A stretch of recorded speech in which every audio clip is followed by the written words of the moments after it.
Coming up this weekend, battling it out at flyweight, we have the debuting, most aggressive nickname you've ever heard, Killer, Karine Silva taking on Poliana Botelho. Botelho in the UFC, 3-3, leaving a lot to be desired. But out of Botelho, a very interesting fighter because we always consider pre-UFC records. And you look at it for Botelho, you look at the loss. I mean, yeah.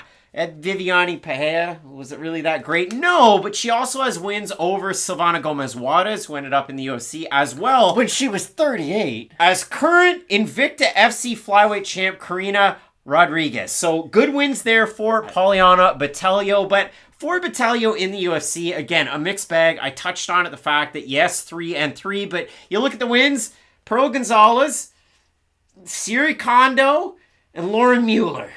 Not the best of wins. Very bad. The losses, Cynthia Calvillo, Jillian Robertson, a split decision loss to Luana Karolina her last time out. That was back in early 2021. She has had fight bookings since, at least one of them against Ji-Yeon Kim earlier on this year. That one fell out.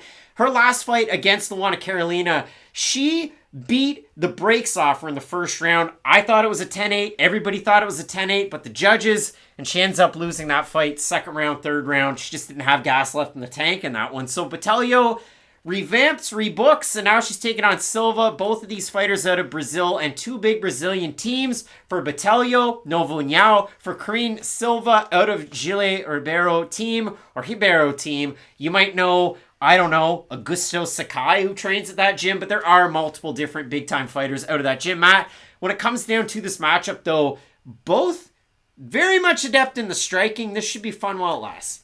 There's a part of me that really hopes Karine Silva turns into Ariane Carnelossi Part 2. I don't think it's going to happen because Carnelossi does incorporate her grappling a little bit more, but I think there's a world out there where she can become that level of, yep, I hate to say like a money fight because that's ridiculous. It's not really a money fight, but you get what I mean. Just like one of those fights on a card that you get more excited for than you should. Because Karine Silva fight. Ooh. She throws bricks on the feet though. And that's the thing about Karine Silva. She puts every ounce of her being into everything she does. And that's probably going to work against someone like Poliana, who, if there is a weakness against her, she's not the most physically strong fighter in the division. Or really just in the UFC. She is kind of wiry. I don't just mean, listen, so am I. Don't feel bad. But for Poliana, I do think she can have success in this fight, but I think there's a part of her that could just get out-muscled in a lot of those key positions throughout this fight, because if Karine Silva just gets her in the clinch, gets two underhooks, and holds her up against the cage, well, Poliana doesn't really have body-to-body takedowns or anything. She's not some trip artist. Like, I think she could get out of that position,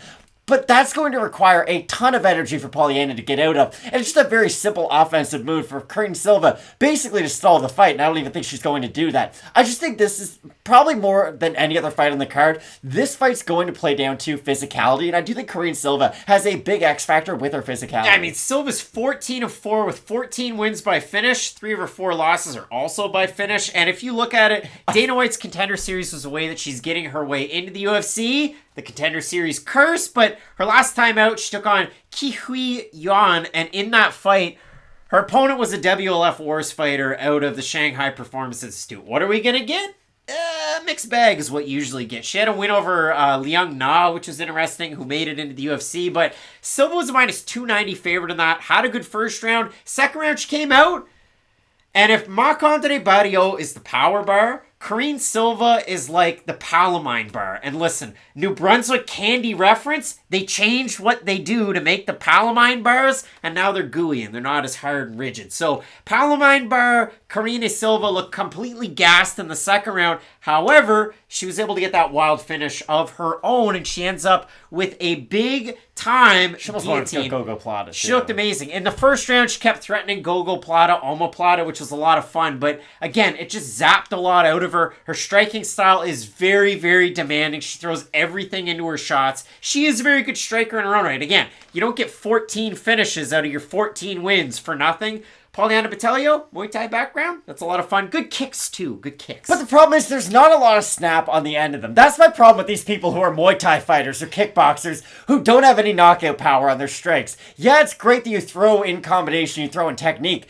But damaging strikes are the things that count a lot more than anything else in the world of MMA. It's the number one thing on the scoring criteria. damage. And I do think Karine Silva is the much more likely to cause damage in this fight because for Poliana, a lot of her success does either come from her own offensive takedowns, which we haven't seen in a hot minute, let's be fair, or it's just her kind of wrapping up her opponents and I say wrapping up more as a grappling way, but she could wrap them up just by out-voluming them on the feet and forming them, or causing them to get into a defensive shell so that they're not reacting themselves. I still think Karine Silva is going to get into that type of a mode. I think she's going to try to meet fire with fire. It's just going to be interesting. Can Silva survive that third round if the fight does get there? Because like you said, her wins come by finish, but her losses come by finish too, and a lot of those losses do come because she empties her gas tank early and then leaves a massive window for her opponent to then close the distance and win the fight as it goes late. So for Silva, she really is just playing the extremes right now. Yeah, you look at it for Botelho when she's winning, when she's doing well, she's incorporating the takedown. Might not be the best game plan against Silva. You look at the odds, Botelho open to plus 165, underdog plus 101 or thereabouts right now. For Silva, open to minus 190, minus 122. So the odds are closing into par. We have a look at the Topology vote. Surprise to us there to you. I'm going to say over under 65% for the newcomer I'm I'll say over. going to say over. It is way over. 1,292 total votes. 81% Silva. 63% by submission for the 19% that have Botelho. 76% by decision. So listen, Silva's only been beaten once by decision, but she has gotten finished. She does tire. Botelho went balls to the wall in the first round of her last fight. Enough to get a 10-8, who knows, but she was tired as that one went on. She's been off for a while too. That fight against Luana Karolina, if you go back, that was about a year ago, the split decision loss. Matt, what is the pick in this fight? I'm going to pick Karine Silva. She is slightly younger. She has been more active as of late, and I do think those things really do matter. If Poliana does decide to try to meet fire with fire like she did in her last fight, come out really strong, I think she's going to play right into Karine Silva's hand, and I do think it's going to help Silva as this fight goes on, because let's say they do get into like a John Lineker or Francisco Rivera type of a fight, Karine Silva's probably going to end up winning that type of matchup. Francisco Rivera, an all-time great, having a lot of fun. But Matt, when I do look at this fight, as good as Karine Silva is, and she is a killer out there, that is the nickname, I like Poliana Botelho to win a decision in this one. I know it's not the sexiest pick to have out there, but I will go with Botelho to at least keep an output as the fight goes on. I really don't like what I saw out of Silva. Again, she looked great on the mat. She looked great with the power, but when she starts to throw power, she does start to tire. I like Botelho to be the fresher of the two. But would I be surprised if the favorite here, Silva, wins? No, not necessarily. So we're both split on the pick in this one. I'm going with Poliana Botelho. You have Karine Silva to get the win. We're going to need to know. We got to know the tiebreaker, the fans. You got to let us know down below in the comments section who you have. 3 big-time fights left. Lucas Almeida making the UFC debut, taking on Mike Trizano. Co-main event, Dan Ige taking on Movsar Evlev. And in the main event, ooh boy, Alexander Volkov and Jairzinho Rozenstruik. You're not going to want to miss this. Keep it locked in with Fight Night Picks. We always say, let's get into it.